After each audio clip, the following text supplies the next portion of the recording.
আজি বহু বছৰেই হ'ল ফুৰিব নোযোৱাৰ। নৱনীতাই বহুত দিনৰ পৰা জোৰ কৰি আছে, কিন্তু অসীমে তাৰ কামৰ বাবে সময় মিলাব পৰা নাই। আজি 2 দিন হ'ল অসীম আৰু নৱনীতাৰ মাজত মাতবোল নাই, কাৰণ নৱনীতাই অসীমক ফুৰিব যাব লগ ধৰিছিল। তাৰে দুখতেই নৱনীতাৰ খং অসীমৰ ওপৰত। সেইদিনাখন শনিবাৰ আছিলে। অফিচৰ কামবোৰ কৰি অসীম ঘৰ আহি আছিল।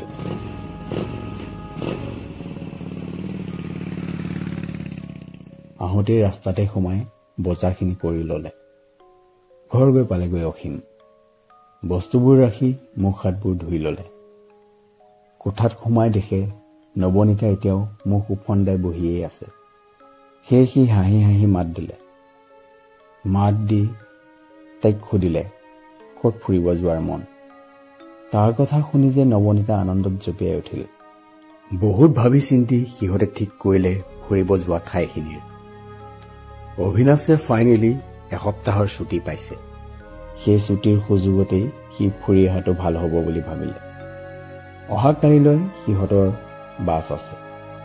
সেই চাহ একাপ খাই লৈ দুই বস্তুবোৰ সামৰাত লাগিল। পুৱা হ'ল। মুখ হাত ধুই দুই চাহ একাপ খাই ললে। সিহঁতৰ বাছ আছে দুপৰীয়া 2টা বজাত। দুপৰীয়া ভাত খাই উঠি অটো এখন লৈ সিহঁত ৰাওনা হ'ল বাছ ষ্টেণ্ডলৈ।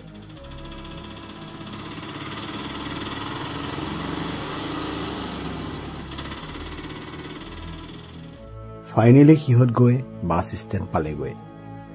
নিজৰ নিজৰ ছিটটো বিচাৰি ললে। নিজৰ বাছখনত বহি সিহঁতৰ যাত্ৰা আৰম্ভ হ'ল।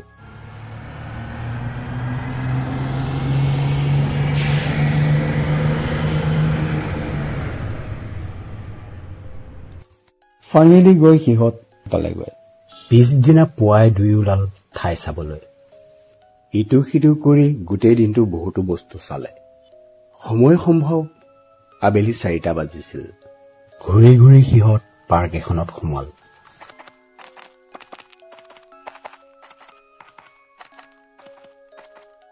মানুহ বুলিবলৈ বিশেষ কোনো নাছিলে। পাৰ্কখনত বহি অসীম আৰু নৱনীতাই কথা পাতি আছিল। সময় বাগৰি কেনেকৈ সন্ধিয়া 7 বাজিলে গমেই নাপালে। তেনেতে সিহঁতৰ পিছফালে থকা জোলনাখনত শব্দ এটা হ'ল।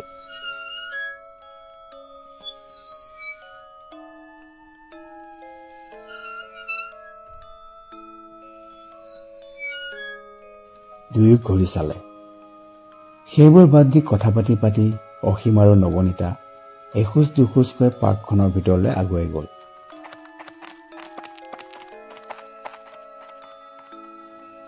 তেনেতে সিহঁতৰ পিছফালেদি কোনোবা দৌৰি যোৱা যেন পালে। লাহে লাহে অলপ ভয় লাগিব ধৰিছিল নৱনীতাৰ। কিন্তু বেছি ভাবি নাথাকি কথা পাতি অসীমৰ লগত আগবাঢ়িল। তেনেতে সেই দূৰৈৰ কাহিনীবোৰৰ মাজৰ পৰা চিঞৰ দুটামান শুনিলে। সেই চিঞৰৰ লগে লগে জোলনাবোৰৰ শব্দ বাঢ়িবলৈ ধৰিলে।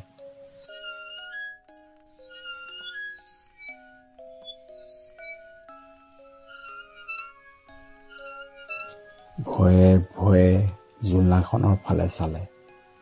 জোলনাখনৰ ফালে চাই সিহঁতে যি দৃশ্য দেখিলে, সেই দৃশ্যই সিহঁতৰ বুকু কঁপাই দিলে।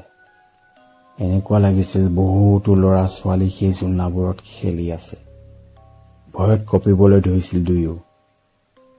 সেই দৃশ্য দেখি সিহঁতে আৰু অলপো বেছি পলম নকৰিলে।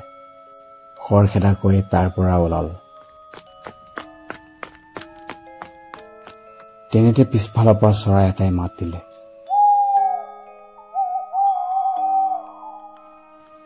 ভয়ত দুয়োটা দৌৰিবলৈ ধৰিছিল। ভয়ে ভয়ে আহি আহি কোনোমতে হোটেলৰ ৰুম পালেহি। পিছদিনাখনেই সিহঁতে আৰু পলম নকৰিলে। বাছত উঠি নিজৰ ঘৰলৈ গুচি আহিলে। সময় পাৰ হৈ গ'ল, কিন্তু আজিও প্ৰতিটো বছৰ সেই তাৰিখ সেইবাৰেই সিহঁতৰ গাৰ নোম শিয়ৰাই যায়।